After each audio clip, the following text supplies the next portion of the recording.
And welcome to another video from Between the Ropes TV. Again, I'm joined by Yas. How you doing, mate?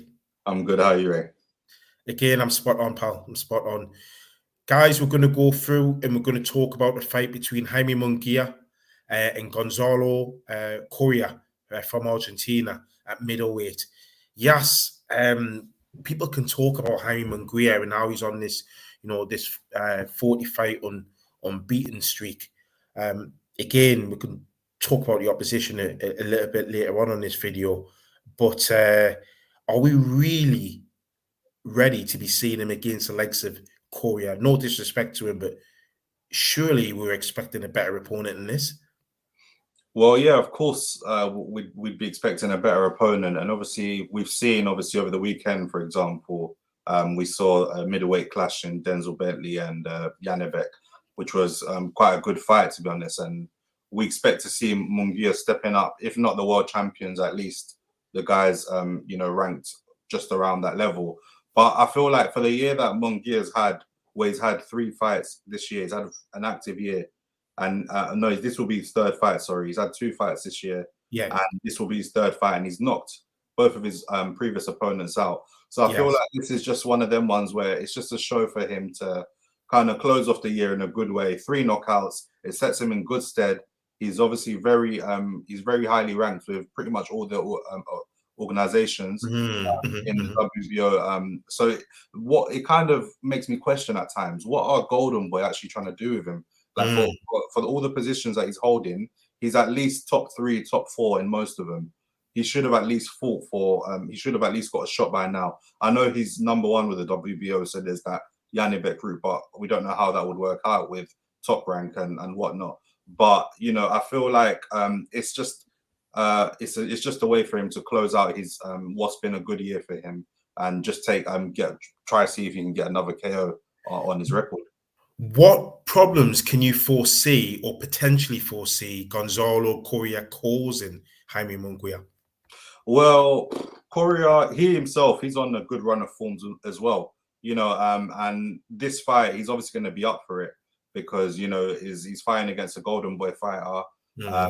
He's from that South American kind of way as well, so he'll be looking to capitalize and make some new fans and make some noise.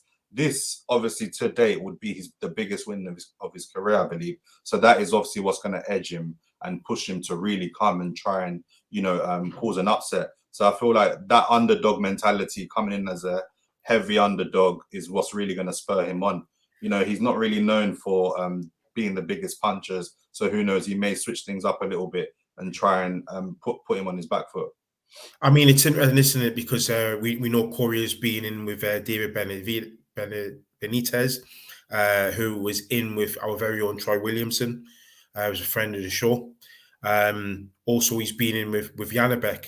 And speaking of Janibek, should Jaime Munguia get through this fight, which I'm assuming you tip them to, yes, without pushing it that way, what can you see as being, who would you like to put him in with? Because obviously you've got Gennady Golovkin, who's still a force there, Jamal Charlo.